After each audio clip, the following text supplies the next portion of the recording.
পশ্চিমবঙ্গ সরকারের কৃষিজ বিপণন বিভাগের উদ্যোগে উত্তর দিনাজপুর জেলা প্রশাসন ও উত্তর দিনাজপুর নিয়ন্ত্রিত বাজার সমিতির যৌথ উদ্যোগে সারা রাজ্য জুড়ে সুলভ মূল্যে সবজি বিক্রি চলছে।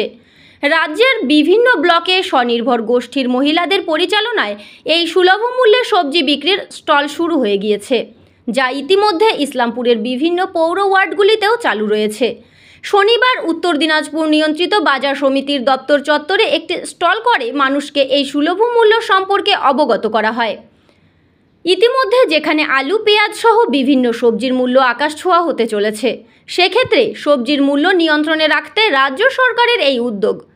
স্বনির্ভর গোষ্ঠীর দ্বারা পরিচালিত এই স্টলগুলিতে মূলত আলু ও পেঁয়াজ বিক্রি করা হচ্ছে। এই স্টলগুলিতে আলু 27 টাকা প্রতি কিলো দরে এবং পেঁয়াজ 35 টাকা প্রতি কিলো দরে পাওয়া যাবে। আগামী দিনে মানুষের প্রয়োজনীয়তা বুঝে বিভিন্ন সবজি এই স্টলগুলি থেকে বিক্রি করা হবে।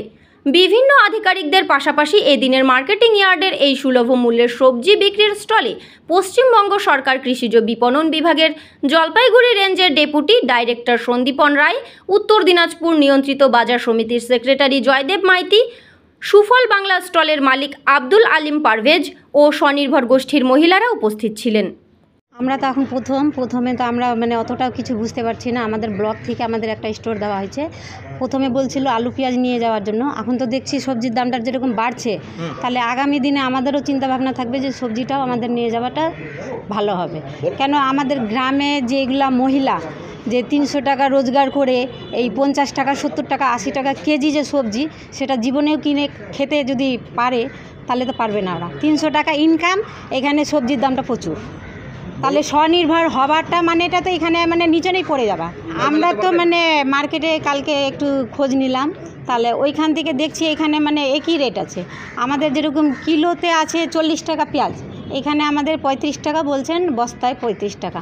তাহলে আমাদের খুচরো বিক্রি করতে গেলে লাভ হবে, আর যদি বস্তায় বিক্রি করি তাহলে তো আমাদের অতটা পোষাবে। আমাদের বলেছে যে খুচরোও বেচতে পারো, তোমরা বস্তাও বিক্রি করতে পারো। আমাদের তো এখানে যেরকম বলা হয়েছিল, কিন্তু এখানে দেখা যাচ্ছে অতটা আমাদের লাভ হবে না। কিছুটা হলে কম হবে, কিন্তু অতটা তো আমাদের যেরকম গোয়ালপুকুর 2 থেকে আইসে এখান থেকে গাড়ি করে মাল নিয়ে যাওয়া আমাদের তত করছে। এবং আমরা যথাসাধ্য চেষ্টা করছি সবজি এবং অন্যান্য আলু পেঁয়াজ, মুখ্যত আলু পেঁয়াজ বা অন্যান্য যেসব সবজিগুলোর দাম বেড়ে যাচ্ছে সেগুলোকে যতখানি সম্ভব আমরা কমানোর চেষ্টা করছি। এবং এর জন্য আমরা এখানে আজকে আমাদের উত্তর দিনাজপুর জেলা নিয়ন্ত্রিত বাজার সমিতি এবং উত্তর দিনাজপুর জেলা প্রশাসনের সহায়তায় এবং কৃষি বিপণন দপ্তরের অনুপ্রেরণায় আমরা কিন্তু আজকে সুলভ পাইকারি মূল্যে সবজি, আলু পেঁয়াজ এবং সবজি ক্রয় বিক্রয় কেন্দ্র আজকে চালু করেছি।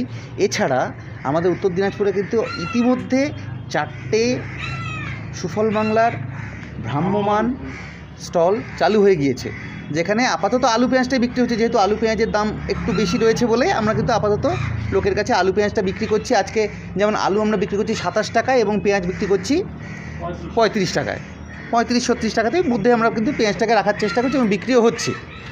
এছাড়া শুধু সবজি, যেখানে সবজির দাম বেড়ে যাচ্ছে সেইটাকে আমরা কমানোর জন্য কিন্তু প্রথম কথাই বলে রাখি, আমরা কিন্তু জেলা প্রশাসনের একদম সম্পূর্ণ সহায়তায় আমরা কিন্তু এই ক্রয় বিক্রয় কেন্দ্র চালু করেছি, যেখানে কিনা আমাদেরকে যদি কেউ যদি বলে যে না আমরা সস্তায় সবজি কিনতে চাই, যে কোনো সরকারি সংগঠন যেগুলো কিনা সাধারণ লোকের কাছে কম দামে সবজি পৌঁছে দেওয়ার ব্যবস্থা করতে চায়, তাদের জন্য আমরা কিন্তু রেখেছি যাতে আমরা এই সবজিগুলো এখান থেকে সাপ্লাই করতে পারি। Bureau report, live news.